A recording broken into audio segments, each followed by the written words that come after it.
What is going on, everybody? Hope you are all doing well. Thank you for checking out another rookie profile on these here TFA airwaves. Today, I'm going to be jumping into my first wide receiver profile for the 2021 draft season. I'm excited about this guy, especially after diving into his film a little bit deeper, and that is Dyami Brown out of UNC. If it's your first time checking out one of these profiles, what I'll do, I'm just going to go through some of his background, some of his college production, what I like, what I don't like, and then kind of his fit and where his current ADP is right now in drafts. Dyami Brown was a consensus 4-star recruit, basically across all of the major recruiting platforms and services. He was inside the ESPN 300. 24/7 Sports had him with the athlete designation because he did play some on the defensive side of the ball, but obviously from the time that he stepped foot in Chapel Hill, he was at the wide receiver position. Rivals had him ranked as their 21st wide receiver for that 2018 class, and then ESPN had him as their 33rd ranked wide receiver. And he did have some interesting decisions to make come draft day because he did hold offers from schools like Bama, Ohio State, and Florida before he ultimately just decided to stay in state and land with UNC. Now, whenever we look at his collegiate production as a freshman, there's really not a lot to talk about. He did start 6 games as a true freshman, but he just ended that year with 17 catches for 173 yards and 1 tutty. It was his sophomore year that really put him on the map, and he ended up going 51 for 1034 and a team-high 12 touchdowns in his sophomore season. And if you look at his deep ball numbers per PFF, he was tied for the 7th most deep ball receptions, had the 6th most yards on deep catches, and the 2nd most touchdowns. Now, in 2020, as a junior, he had damn near identical production. Instead of the 51 catches, he had 55. Instead of 1,034 yards, he had 1,099. His touchdowns did come down a little bit. He had 8 as a junior compared to the 12 as a sophomore, but still ended up tying for the 5th most catches on deep balls and the 2nd most yards. Now, when it comes to things that I like about his game, the things that stood out to me on film, obviously with all those deep ball stats I just threw out, you definitely have to like that. He has a 94th percentile yards per reception per player profile at 20.1. So you don't, have back-to-back 20-yard per reception seasons just, by luck or just because he was the only guy there that could do it. He is good at, at getting deep and being able to win that way, but he can win in a lot more different ways as well. He can win short. He can win in the intermediate ranges of the field. His ability as a route runner, he is sudden with his movements. He has good footwork. So I like his ability as a route runner, even though it might have been a little bit limited. And we'll talk about that coming up. But being listed at 6'1.5", 185 pounds on UNC's website, he plays bigger than that too. I was kind of surprised to see that that's as high as he was listed because he definitely showed the ability to be physical too. And it showed up in a couple of different ways. One, as a blocker, I saw him just completely dominate some corners as a blocker, which helped, Javonte Williams and Michael Carter in some of their runs to be able to break off some of those long ones. And that's not something I'm necessarily going to really elevate a guy or ding a guy for fantasy purposes, but there are definitely some NFL teams that value that. So maybe he gets a bump in the NFL draft because of his ability as a blocker, specifically on the outside. And then you also see it show up whenever he has the balls in his hand, his ability after the catch. Saw him just straight up stiff arm some guys, break some tackles, carry some defenders down the field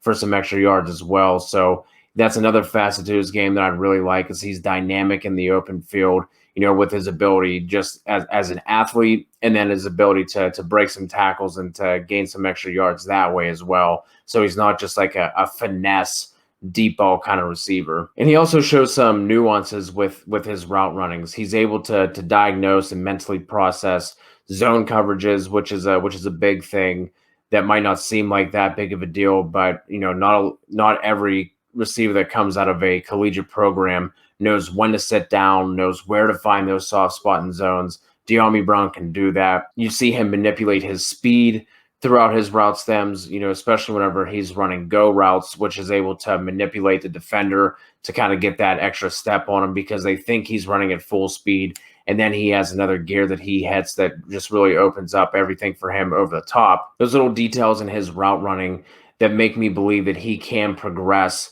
as a receiver and as specifically as a route runner at the next level. And there are some things that I do think that he needs to work on. First and foremost, with some of his weaknesses, is just his lack of a diversified route tree.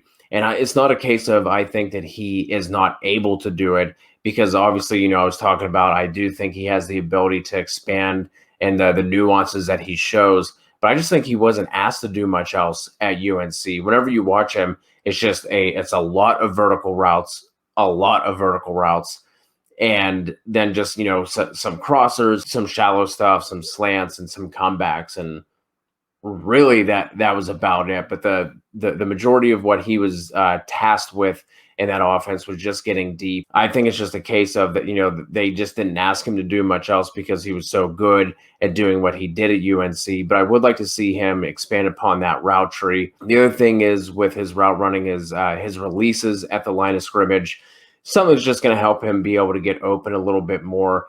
If he's able to kind of keep defenders guessing, it's going to keep them on their heels. And like I said, just to be able to get him to get that separation and be able to beat them off the line a little bit easier. And then the last thing that, in terms of what I saw as a weakness is during his route, I did see him get held up a couple of times when defenders started to get physical with him, which was kind of weird because, like I mentioned, as a blocker and then with the ball in his hand, he did show that physicality. But it's just for whatever reason in his stems, if defenders decide to jam him up in the middle of his route, he was able to get through it. It didn't completely throw him off. He wasn't bullied in his route by any means, but it did give that defender the ability to kind of just stick with him those extra couple of steps. Where in the NFL, when those corners are going to be bigger, faster, and stronger, he might have some problems with that. But I do think that with some technique work, getting in an NFL strength program, he will be able to work on that. But those are just some of the things that I think that he could work on. As far as his fit in the NFL, I think he's going to be much better as a Robin to another receiver's Batman, because he just doesn't have that alpha trait. He doesn't have that elite trait that's going to, make an offensive coordinator want to run their passing offense through him. He's really well-rounded. He's good at everything, but he doesn't have that thing that really sets him apart. So because of that, I think he's going to be ranked a little bit lower in rookie ranks. He's not going to go that high in terms of, especially early on right now, before we know what kind of draft capital he gets in his landing spot. His ADP is going to be kept in check as well. And looking at Fan Nation's Dynasty rookie ADP on SportsIllustrated.com, Dyami Brown currently has an ADP of 19.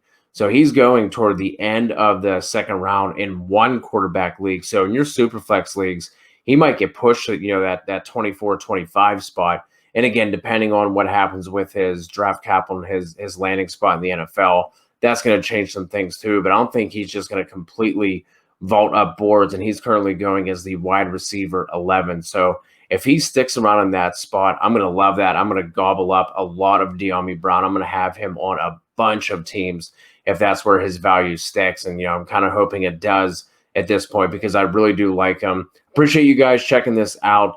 As always, drop a comment. Let me know what you think. If you're watching this on YouTube, please slam that subscribe button. If you're checking this out in podcast form, if you'd leave us a rate and review, we really would appreciate it. It helps us out a lot, move up the ranks on the podcast platform. So until next time, keep your eyes peeled for more content coming out, and we will talk to all you very soon.